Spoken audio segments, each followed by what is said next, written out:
Hi guys, it's been a while, I've really missed you. But in the style of the modern up-to-date YouTube video, I better start this with a disclaimer. So this video is not a criticism of the beauty guru genre of video. I follow many beauty gurus on YouTube and interact with a lot of them very closely and frequently, and I'm a huge fan of the medium. I think it's a really useful medium, especially for my fellow Spoonies out there and people with disabilities who aren't going to be the people who are traipsing for hours on end around drugstores and department stores, testing out hundreds of products, finding their ideal products that work for them. YouTube is a fantastic tool for bringing the shopping experience to the home, but with cosmetics being something you can't very easily return once purchased online, I think it's important to consider things that are regularly omitted from product reviews, and I wanted to share some thoughts with you about things that beauty gurus don't tell you that you really need to know for your health and well-being as a Spoonie or disabled person. In general, beauty reviewers are brilliant at describing the level of pigmentation and the application and the transfer and the wearability and the lasting power of products. Obviously, those are really important factors when it comes to most aspects of makeup, but I do feel that other areas are overlooked, primarily smell being one. Many products use familiar scents as a feature. Some products have unfortunate scents due to the formulation, but I do tend to feel that scents are only mentioned in review if they are particularly familiar, if they're a feature, or if they're unpleasant. But something that's quite important to remember is that even really subtle, even natural scents can be problematic for some people with a particularly sensitive sense of smell. And the group of people that I'm kind of thinking of in my medical mind are people who are susceptible to migraines. Often any sort of strong, overpowering scent is a trigger for migraines. But if you have particularly strong sense of smell, then it wouldn't need to be deemed as overpowering to somebody else. I've noticed in the videos of Kathleen Lights that she often mentions smell. She's mentioned that when lip products smell chemically, it almost gives her a bad taste in her mouth, and anybody can understand that that would be unpleasant. Similarly, or oppositely, Urban Decay often use scents as a lovely but often unnecessary feature of some of their products, like their peaches and chocolate palettes, and that wouldn't necessarily aggravate people because they're scented eyeshadows and you wouldn't necessarily notice the scent that's all the way up here when your nose is down here. But if a scent is subtle and inoffensive to the masses, sometimes the fact it has a scent at all isn't mentioned, and it's that kind of information that's really, really useful to people. In addition to strong scents often being unfavourable to people and not mentioned in review, I often think that blendability of products is overlooked if the product isn't an eyeshadow. Now, with many inflammatory skin conditions, it's not, sometimes it's not advisable to wear makeup. But that's not always the case, and with more and more products being brought out for particularly sensitive skin and being more and more hydrating, there are a lot of makeup options for people with particularly dry, inflamed skin. When I say inflamed, I don't mean red and raw. I mean either really dry and only inflamed because it's dry, or autoimmune skin conditions where there is inflammation under the skin because of the body attacking itself. And that kind of thing can be covered with makeup. But anyway, we've got inflammation, you don't want to be overly stimulating the skin and increasing the blood supply with really vicious motion, because you're going to increase inflammation and increase the amount of histamine in the skin. So I often think that the feedback on eyeshadows always includes, are these colours really blendable? Can you go from a really intense to a nicely faded out product? More so than, say, how much work does a foundation need to get rid of the streakiness, or how blendable is a blush. Often blushes are referred to as either sheer or heavily pigmented, and sometimes they are more buildable. But often the kind of effect you want with a blush is, well, it's supposed to look like you've naturally been outside and you have a slight flush into your face.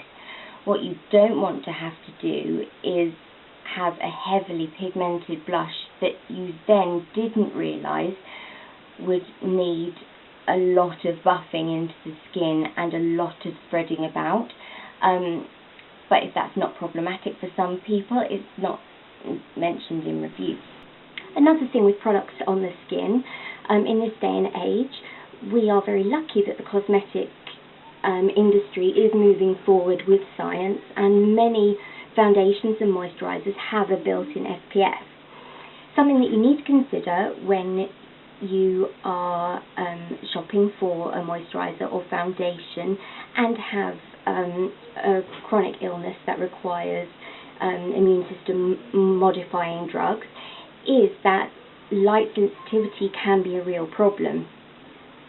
With lots of the drugs given for acne, drugs given for lupus, any anti-rejection drugs following some sort of organ transplantation, these drugs do cause increased sensitivity to light. And of course there are also people who suffer from a UV ray allergy. So it's really important not only to look at SPF as a feature, but as something that is favourable. So again, if products do or don't have SPF factor, it's really useful for that to be included in product reviews that some people wouldn't consider because it's not a high priority to them. Drugs that are likely to modify the way your immune system works has a risk of causing certain degrees of hair loss. Now this might be hair on your head, but more likely it'll be your slow growing hair, so like your eyebrows and your eyelashes. So what kind of things would you look for in products that you put on these types of hair if you have weakened hair, if you have sparse hair, or if your hair is likely to fall out? So if you don't have a lot of eyelashes or a lot of eyebrows, you don't want a particularly tacky mascara or a waterproof mascara that is really difficult to remove. A lot of people, when they are reviewing mascaras, obviously are looking for their lengthening effect, their thickening effect, their separation, and only sometimes is the ease of removal referred to.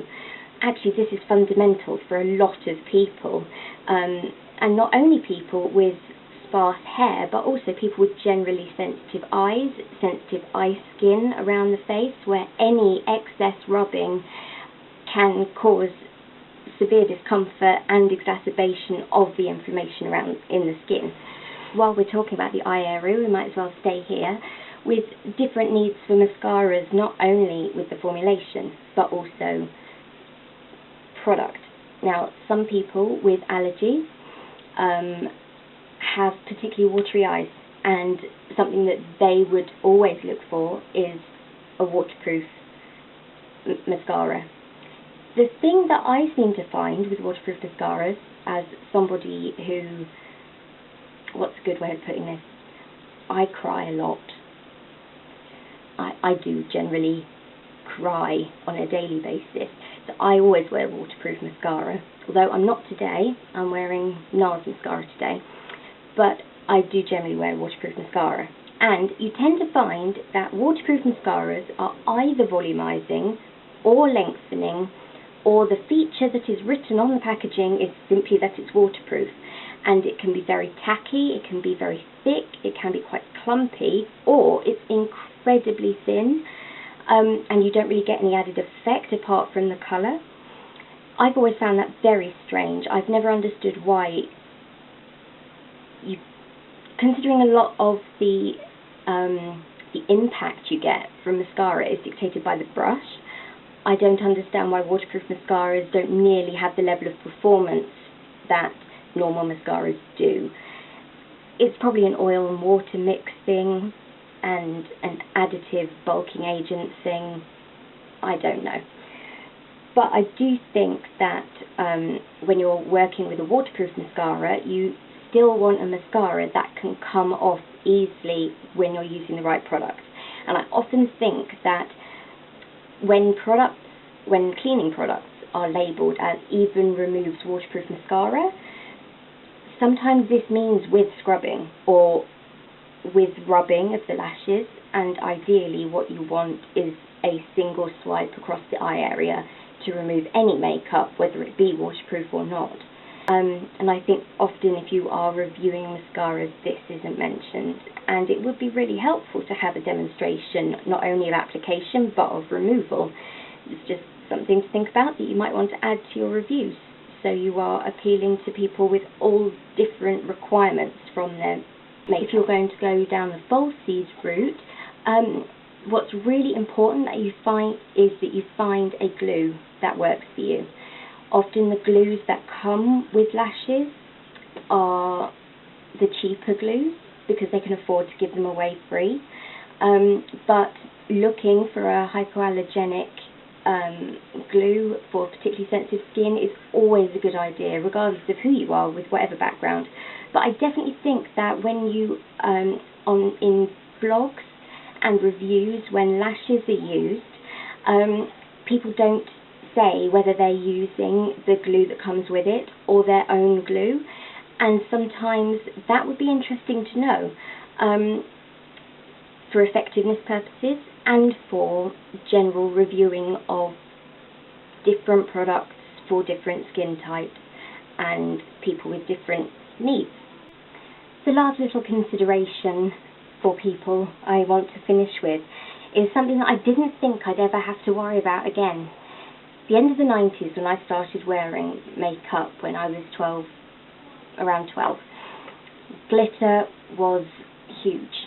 There was glitter in everything. Eyeliners were full of glitter, mascaras full of glitter, every eyeshadow. There wasn't just a bit of sparkle, there was like full-on flecks of glitter that got everywhere. And the same in all of like the nail varnishes you buy.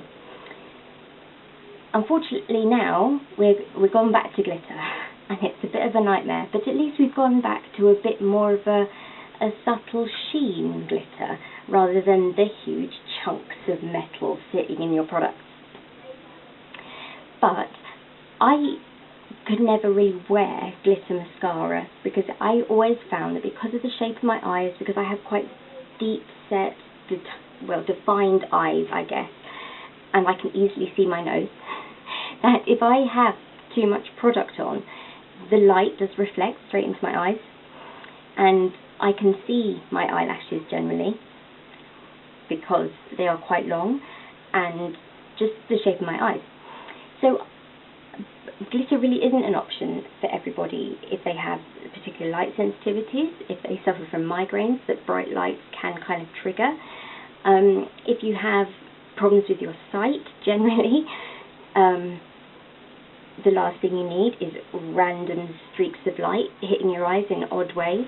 But yes, I generally think that not only in respect for eye shape, but also in respect of people who can't stand any kind of flashing going on in their face, having a non-glitter option in makeup tutorials would be lovely, I think. Just because so many people love different colours, and a lot of people seem to accentuate colours at the moment using really pigmented glitters. That's a fashion. I'm sure in 6 months' time that will have disappeared again, please. And the glitter lips, what's going on about that? How impractical is that? You know, the actual, like, studied things, it makes no sense to me. It makes no sense. The next area I want to mention is lips. Now, there's loads of things that contribute to dryness of the lips. You know, the weather and the time of year generally. So if it's windy and the general temperature, if it's hot and dry generally with low humidity, if you are in an air-conditioned environment with low internal humidity, that can also contribute to dryness. Also the amount of saliva you have in your mouth. Now, a lot of drugs that work against acetylcholine in the body, they're called anticholinergics, have an array of side effects to do with your autonomic nervous system. And one of those really key common side effects is to have a dry mouth. Obviously, if you have less saliva, you're generally going to have a dry mouth and dry lips. So people who are looking for lip products and have a dry mouth will generally be looking for moisturising products, or in their head will think, well, I was one of these people, that I can't wear lipsticks, I can only wear tinted lip balms because I've never found a lipstick that doesn't dry my lips out or highlight how dry my lips are. So I think this is a problem much wider than just people who are on certain medications. You know, plenty of people have dry chapped lips because of the other factors involved. And I think it only takes a couple of really drying products to put you off wearing lipstick altogether. So I definitely think maybe when reviewing a product and you find that it's not too drying, it might be an idea to test things with and without the addition of a lip balm, or maybe more tinted lip balms should be taken more seriously as a makeup product. Loads and loads of brands are now releasing more tinted lip balms than ever, and not only have we moved into, you know, liquid lipsticks and wet lip lipsticks rather than just the dry lipstick or the wet gloss.